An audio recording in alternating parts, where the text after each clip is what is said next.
സത്യം എന്നത് വളരെ ചർച്ച ചെയ്യപ്പെടുന്ന ഒരു തത്വചിന്ത ആശയമാണ്. ഗ്രീക്ക് തത്വചിന്തകനായിരുന്ന അരിസ്റ്റോട്ടിൽ ഇപ്രകാരം പറഞ്ഞു: to say what is that is, or of what is not that is not is true. ഇതിനർത്ഥം, ഒരു കാര്യത്തെക്കുറിച്ചോ വ്യക്തിയെക്കുറിച്ചോ സംഭവത്തെക്കുറിച്ചോ അത് യഥാർത്ഥത്തിൽ എന്താണെന്നും എന്തല്ല എന്നും പറയുന്നതാണ് സത്യം. ഈ ലോകത്തിൽ യാഥാർത്ഥ്യങ്ങളും യാഥാർത്ഥ്യമല്ലാത്ത കാര്യങ്ങളും പറയുകയും പ്രചരിപ്പിക്കുകയും ചെയ്യാറുണ്ട്. എന്നാൽ യാഥാർത്ഥ്യങ്ങളെക്കുറിച്ച് മനസ്സിലാക്കുകയും സംസാരിക്കുകയും ചെയ്യുമ്പോഴാണ് മനുഷ്യജീവിതം അർത്ഥപൂർണമായി തീരുന്നത്. സത്യം എപ്പോഴും സത്യം തന്നെയാണ്. അതിനെ മാറ്റുവാൻ വ്യക്തികൾക്കോ സാഹചര്യങ്ങൾക്കോ കഴിവുള്ളതല്ല. നാം എത്ര തന്നെ സത്യത്തെ മൂടിവെച്ച് അസത്യം പ്രചരിപ്പിച്ചാലും ഒരിക്കൽ സത്യം മറനീക്കി പുറത്തു വരിക തന്നെ ചെയ്യും. വേദപുസ്തകം ഇപ്രകാരം പറയുന്നു: യേശു പറഞ്ഞു, ഞാൻ തന്നെ വഴിയും സത്യവും ജീവനുമാകുന്നു. മനുഷ്യ സമൂഹം സത്യാന്വേഷണ ത്വര ഉള്ളവരാണ്. ഏതൊരു കേട്ടറിവിൻ്റെയും പിന്നിലെ സത്യം കണ്ടുപിടിക്കാൻ അവർ ശ്രമിച്ചുകൊണ്ടിരിക്കുന്നു.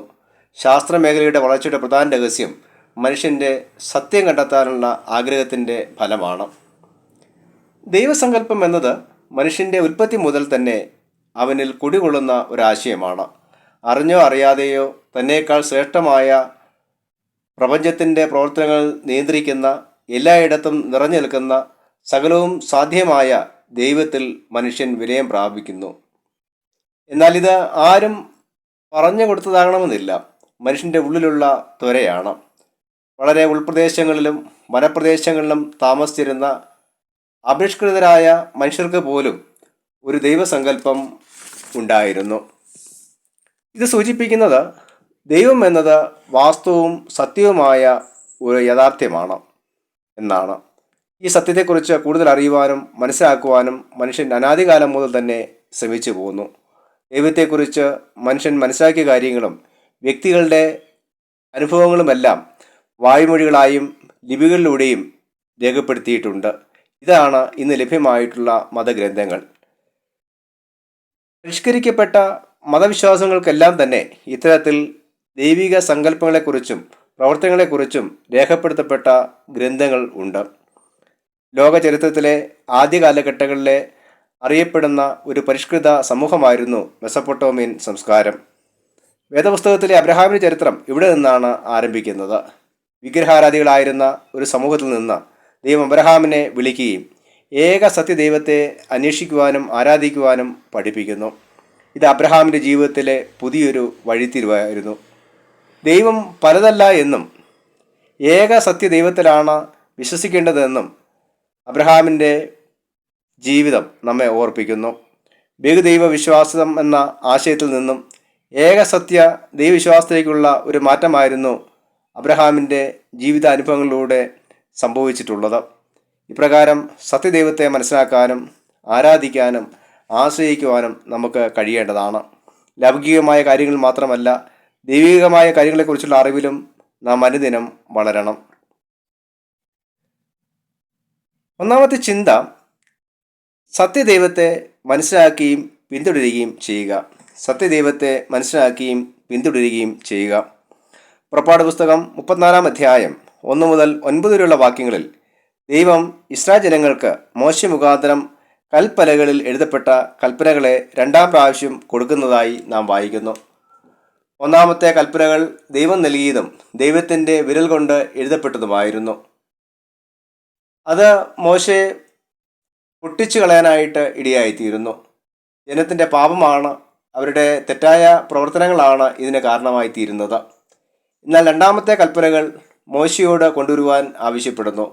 ദൈവം തൻ്റെ വചനങ്ങളെ വീണ്ടും ആ കൽപ്പനകളിൽ എഴുതുന്നു. തുടർന്ന് ദൈവം തൻ്റെ നാമത്തെ മോശയുടെ മുമ്പാകെ ഘോഷിക്കുന്നു. നാമത്തെ ഘോഷിക്കുക എന്നാൽ ദൈവത്തിൻ്റെ സ്വഭാവത്തെയും ഗുണങ്ങളെയും വെളിപ്പെടുത്തുക എന്നായിരുന്നു. ഇവിടെ വിവരിക്കപ്പെടുന്ന ഗുണങ്ങൾ കരുണ, കൃപ, ദീർഘക്ഷമ, മഹാദയ, വിശ്വസ്തത, അകൃത്യവും പാപവും ക്ഷമിക്കുന്നവൻ, ദയ കാണിക്കുന്നവൻ, കുറ്റം ചെയ്തവരെ ശിക്ഷിക്കുന്നവൻ തുടങ്ങിയവയാണ്. ഇവയെല്ലാം ദൈവിക ഗുണങ്ങളാണ്. ഇപ്രകാരം സത്യദൈവത്തെ ആരാധിക്കുന്നവർക്കുണ്ടാകേണ്ട ഗുണങ്ങളും ഇവ തന്നെയാണ് എന്ന് നാം മനസ്സിലാക്കിയിരിക്കേണ്ടതാണ്. ഇന്ന് മതങ്ങളുടെയും മതവിശ്വാസങ്ങളുടെയും പേരിൽ പരസ്പരം ദ്വേഷിക്കുകയും കൊല്ലുകയുമൊക്കെ ചെയ്യുന്ന സമൂഹത്തിൽ ഇത് നമുക്കൊരു പാഠമാണ്.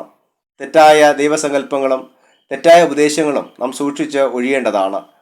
മതസമൂഹങ്ങളിൽ തന്നെ വിഭാഗീയതകൾ വർദ്ധിക്കുകയും പരസ്പരം പോരടിക്കുകയും ചെയ്യുന്ന അവസ്ഥ നാം കാണാറുണ്ട്. വ്യക്തികളും കുടുംബങ്ങളും തമ്മിലുള്ള കലഹങ്ങളും വിദ്വേഷവും അഹങ്കാരവും അത്യാഗ്രഹവും ഒന്നും ദൈവമക്കൾക്ക് ചേർന്നതല്ല. സത്യദൈവത്തെ മനസ്സിലാക്കുവാനും പിന്തുടരുവാനും കഴിയുമ്പോഴാണ് മനുഷ്യജീവിതം അർത്ഥപൂർണമായി തീരുന്നത്. രണ്ടാമത്തെ ചിന്ത, സത്യ ഉപദേശങ്ങളെ സ്വീകരിക്കുക. സത്യ ഉപദേശങ്ങളെ സ്വീകരിക്കുക. എഫേസ്യർ 4 അധ്യായം 7 മുതൽ 16 വരെയുള്ള വാക്യങ്ങളിൽ സത്യ ഉപദേശങ്ങളെ സ്വീകരിക്കേണ്ടതിൻ്റെ ആവശ്യത്തെക്കുറിച്ച് പറഞ്ഞിരിക്കുന്നു. ക്രിസ്തുവിനെക്കുറിച്ച് പറഞ്ഞിരിക്കുന്നത് സ്വർഗത്തിന് മീതെ കയറിയവൻ എന്നാണ്. സത്യ വിശ്വാസത്തെക്കുറിച്ചും ഉപദേശങ്ങളെക്കുറിച്ചും പഠിപ്പിക്കുവാൻ ദൈവം വ്യക്തികളെ നിയോഗിച്ചിരിക്കുന്നു. അതുകൊണ്ട് തന്നെ അവൻ ചിലരെ അപ്പോസ്തലന്മാരായും ചിലരെ പ്രവാചകന്മാരായും ചിലരെ സുവിശേഷകന്മാരായും ചിലരെ ഇടയന്മാരായും ഉപദേഷ്ടാക്കന്മാരായും നിയമിച്ചിരിക്കുന്നു. ഇപ്രകാരം ദൈവം വ്യക്തികളെ നിയോഗിക്കുന്നതിനുള്ള മാനദണ്ഡം അവരിലുള്ള ക്രിസ്തുവിൻ്റെ ദാനത്തിൻ്റെ അളവാണ്. ദൈവമാണ് തൻ്റെ ശുശ്രൂഷയ്ക്കായി വ്യക്തികളെ നിയോഗിക്കുന്നത്. അതുകൊണ്ട് തന്നെ ദുരുപദേശങ്ങളെ നാം സൂക്ഷിച്ച് ഒഴിയേണ്ടതാണ്. ക്രിസ്തീയ സഭകളിൽ ദൈവിക ശുശ്രൂഷ ചെയ്യുവാൻ നിയോഗിക്കപ്പെട്ടവരെ നാം കേൾക്കുകയും അനുസരിക്കുകയും ചെയ്യേണ്ടതാണ്. ശുശ്രൂഷകരെ നിന്ദിക്കുകയും അവഹേളിക്കുകയും ചെയ്യുന്നത് ദൈവനിഷേധമാണ് എന്ന് നാം ഓർക്കേണ്ടതാണ്. അവർ ശുശ്രൂഷ ചെയ്യുന്നത് നമുക്ക് വേണ്ടിയാണ് എന്ന ബോധ്യം നമുക്ക് ഓരോരുത്തർക്കും ആവശ്യമാണ്. ഇന്ന് വ്യക്തികളുടെ വ്യവസ്ഥാപിത താല്പര്യങ്ങളും സ്വാർത്ഥ ചിന്താഗതികളും സ്ഥാനമാനങ്ങൾക്കുള്ള ആഗ്രഹങ്ങളുമെല്ലാം സഭയുടെ ശുശ്രൂഷകളെ സാരമായി ബാധിച്ചിട്ടുണ്ട് എന്ന് നാം ബോധ്യപ്പെടേണ്ടതുണ്ട്. സത്യദൈവത്തെ അറിയുകയും അനുസരിക്കുകയും ചെയ്യുക എന്നുള്ളതാണ് ഇതിനുള്ള പോംവഴി. മൂന്നാമതായി, ക്രിസ്തുവിലൂടെ സത്യദൈവത്തെ ഉൾക്കൊള്ളുക. ക്രിസ്തുവിലൂടെ സത്യദൈവത്തെ ഉൾക്കൊള്ളുക. യോഹന്നാൻ 17 അധ്യായം 6 മുതൽ 19 വരെയുള്ള വാക്യങ്ങൾ യേശുവിൻ്റെ മഹാപുരോഹിത പ്രാർത്ഥനയുടെ ഭാഗമാണ്. മഹാപുരോഹിതൻ്റെ ദൗത്യം വർഷത്തിലൊരിക്കൽ ദേവാലയത്തിൻ്റെ അതിവിശുദ്ധ സ്ഥലത്ത് കടന്നു ചെന്ന് ദൈവജനത്തിനു വേണ്ടി പാപപരിഹാരയാഗം അർപ്പിക്കുക എന്നതാണ്. ഇവിടെ യേശു എന്ന മഹാപുരോഹിതൻ തൻ്റെ ക്രൂശമരത്തിന് മുമ്പായി ദൈവജനത്തിനു വേണ്ടി ദൈവസന്നിധിയിൽ പക്ഷവാദം ചെയ്യുന്നു. ക്രിസ്തുവിലൂടെയാണ് ദൈവിക നാമം കൂടുതൽ വെളിപ്പെടുത്തപ്പെട്ടിട്ടുള്ളത്. ദൈവം നൽകിയ സത്യവചനം യേശു നമുക്ക് പകർന്നു തന്നു. ഇപ്പോൾ യേശുവിൻ്റെ പ്രാർത്ഥന സത്യത്താൽ ദൈവജനത്തെ വിശദീകരിക്കണമേ എന്നുള്ളതാണ്. സത്യദൈവത്തെ അറിയുകയും സത്യത്തിൽ ജീവിക്കുക എന്നുള്ളതും ആധുനിക കാലഘട്ടത്തിൽ വളരെ പ്രധാനപ്പെട്ടതാണ്. ക്രിസ്തുവാണ് അതിനുള്ള വഴി. സത്യദൈവത്തെ അറിയുവാനും സത്യത്തിൽ ജീവിക്കുവാനും ദൈവം നമ്മെ സഹായിക്കുമാറാകട്ടെ. ആമേൻ.